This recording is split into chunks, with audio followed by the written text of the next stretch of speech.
Вітаю всіх, хто приєднався до нас. З вами Ольга Таманова. This is Olga Tamaeva and Media Center in Ukrinform. Now we'll talk about the situation in Kherson region. Live with us is the Kherson region governor, Gennady Lahuta. Gennady, hello, can you hear me? Yeah, loud and clear. Glory to Ukraine, glory to the heroes. Quite recently we have heard the statement of the advisor of your office that the Ukrainian defenders repelled the Russians and threw them back from the first defense echelon. That was the statement of Serhiy Khlanya, the deputy of the regional council. For the last 2 weeks, our armed forces have tactical successes in the area of Kherson region on the borders of Kherson and Mykolaiv and Kherson and Dnipropetrovsk regions. At some point of time, I'm convinced this will be a counterattack which will liberate Kherson region. Let's not comment deeper on this. Let our armed forces do the job. They know how to do it. And I confirm that we do have some tactical successes. And we are all awaiting when this will bring strategic successes and full deoccupation of the Kherson region. Great news, we are all waiting for liberation of Kherson region. But for the time being, let's discuss about what's going on in the region. What is the social and humanitarian situation in your region? What's happening with the cell coverage? It's unavailable. What about the access to the medicines for local population? Well, all of the issues that you just have mentioned, it's all bad. And I'm telling this in each and every of my interviews. The situation is critical. So far, the occupier haven't opened a single humanitarian corridor, and we've been under occupation from day one. So there are so many outstanding problems here. But what I would like to discuss with you now is the problems that keep escalating in terms of the dealings of the occupiers with medics, school teachers who left after finishing the school year under the Ukrainian curriculum. Doctors have been blackmailed to come to work to hospitals. They tried to coerce the teachers to sign contracts so that they would start collaborating with the occupiers. The situation is difficult indeed. But people are hanging. Everybody waits for the liberation, of course, but the pressure on the people who are performing their functional duties, including under the Geneva Convention, become more and more difficult. Yeah, that's true. But what about the guerrilla war fighting? We've heard about separate standalone events, but even the occupiers claim that these are the confirmation of the guerrilla movement inside of Kherson region. So what can you tell us, what we Ukrainians can help such a movement in Kherson region? We all heard about the explosion of Audi Q7 with 2 people in. One, Yevgeny Sobolev, the governor of penitentiary colony number 90, which at the beginning of the invasion performed heroic pro-Ukrainian deeds. At least it looked like what he was doing, supporting Kherson with bread and everything else. But then only he would know what happened, and he became a traitor and keeps playing a substantial role in supporting the occupiers with all his resources. So the explosion did happen.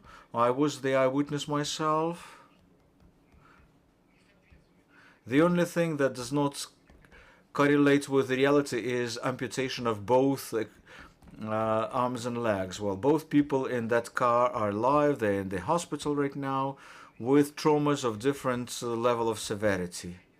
Evgeny Sobolev, for instance, has both legs wounded. That's true.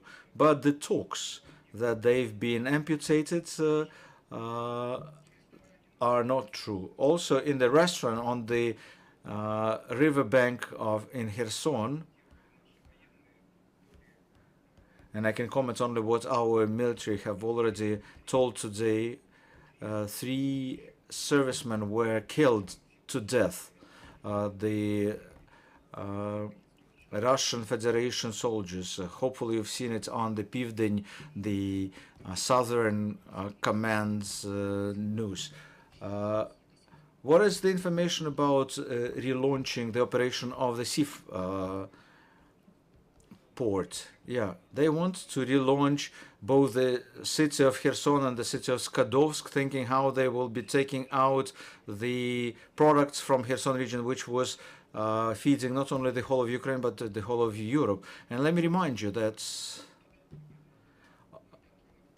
on the way towards 2 checkpoints at Kalanchar and Chengar, there are endless queues of vans that bring the stolen grain to Crimea. Well, we have seen, and from the media, that the farmers are forced to sell their crops for peanuts. Is it true?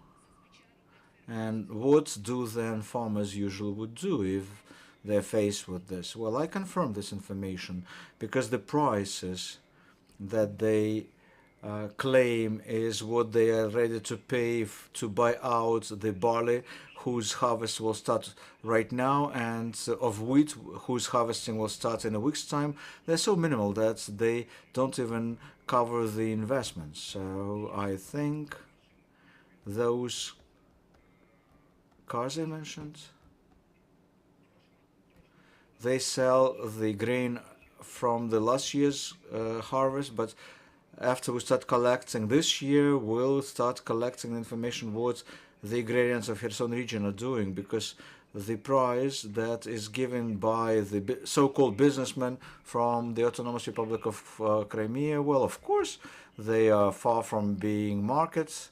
They are far below even the break-even prices for our agrarians. Colleagues, you can ask your own questions, so go ahead, your questions.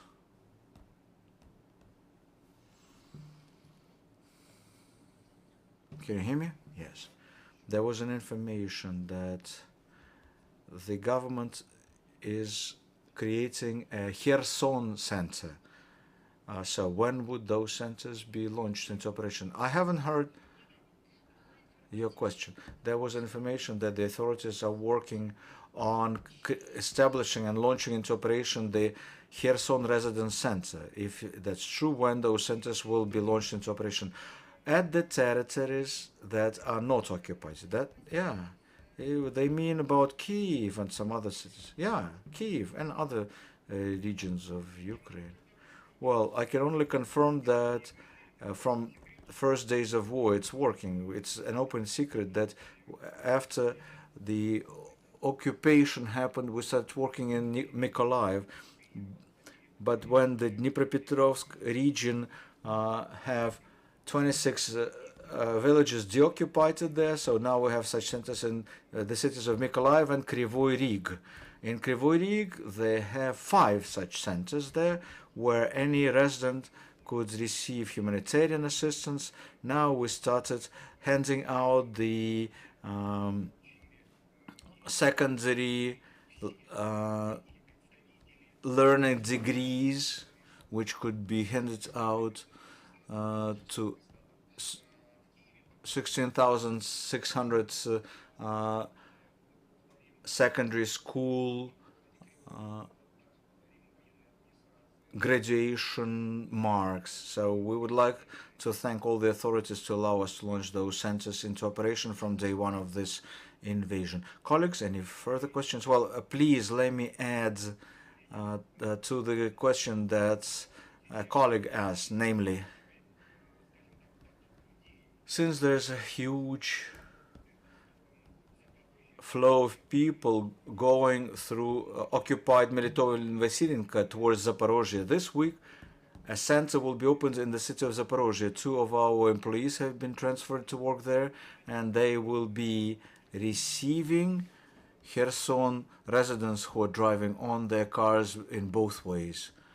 It's Kherson universities are currently operating in other regions which are being controlled by the armed forces of Ukraine. What about colleges? How many of them are there? How are they being administered? I mean, on the territories that are currently controlled by the armed forces of Ukraine. Well, you know what? The colleges have finished their school year.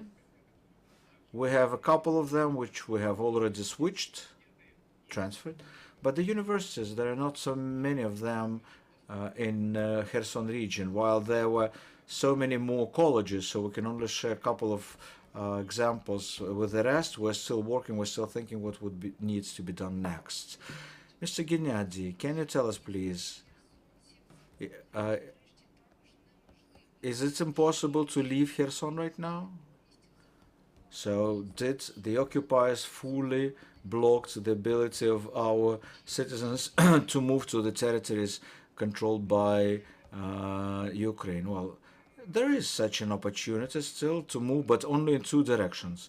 Towards temporarily occupied Crimea, where the occupiers let people go, but they did it all the time before. The enemy completely blocked the access to Mykolaiv and Dnipropetrovsk region, the path of life, Bereslavl, Davidov Brod. Now, in addition to access to Crimea, we can confirm that people, and they do, can leave through occupied Melitopol and Vasylyevka all the way to Zaporozhye. That's what I started with. What about the disappearances of people? In the open sources, we've seen lots of information that people in Kherson region keep disappearing, and there is no idea where they are being taken to. So do you have any information about this? Of course, we have mentioned it before. Already more than 600 people are currently being imprisoned. Activists, the anti-terrorist operation veterans, people who with their whole civilian position say that they are against what's going on. They are kept in different places. The pre-trial prison in Kherson region, the police office in Nova Kakhovka, Gennady, Skadovsk, with the cells in those premises. Also the premises of the Russian recreation facilities, which we have hundreds in Kherson region. Out of the most prominent people who are top in Kherson region, the mayor of Gola Pristan, Babich Alexander, and it's not only that this person has been in prison for almost 3 months now, it's just that we have only operational information where he might be kept. So let's hope that he is alive. But this is the hugest problem for us right now, like all the other people who are being kidnapped and currently being apprehended by the enemy. If there are no further questions, I would like to thank you, Mr. Gennady, for joining us. Oh, no, we have a question, sorry. Are you planning to call Kherson people to evacuate when the counterattack? It's more counterattack by Ukraine army to Crimea side. Are you planning to call Kherson people to evacuate to Crimea because of the counterattack by Ukraine army?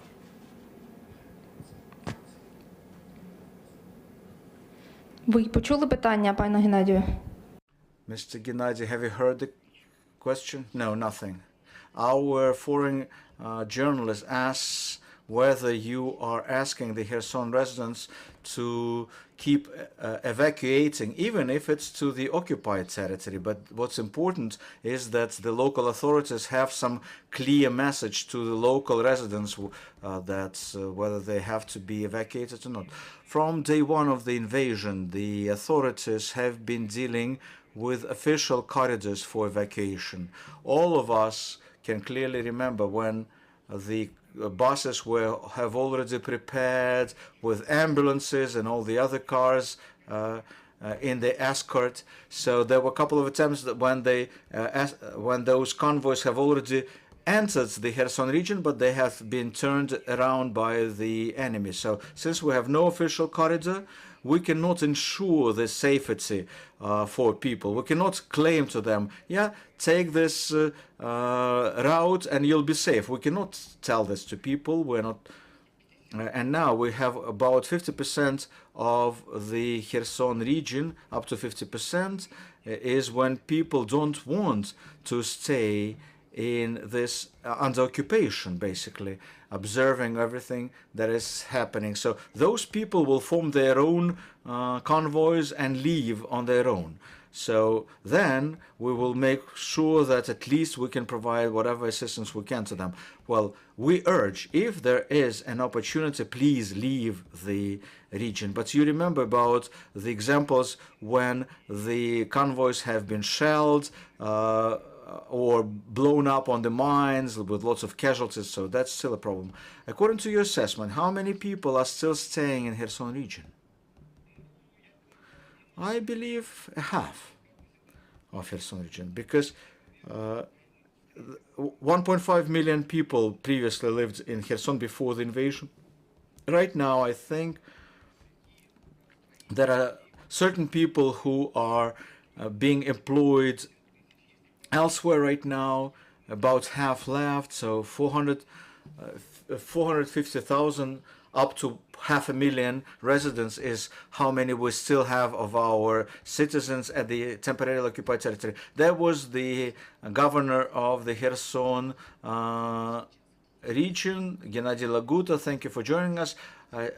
Our next briefing, let me remind you, will be at 5 p.m. Irina Vereshchuk, Vice Prime Minister, Minister on reintegration of temporarily occupied territories of Ukraine, and we'll talk with her about how they work with temporarily occupied territories with internally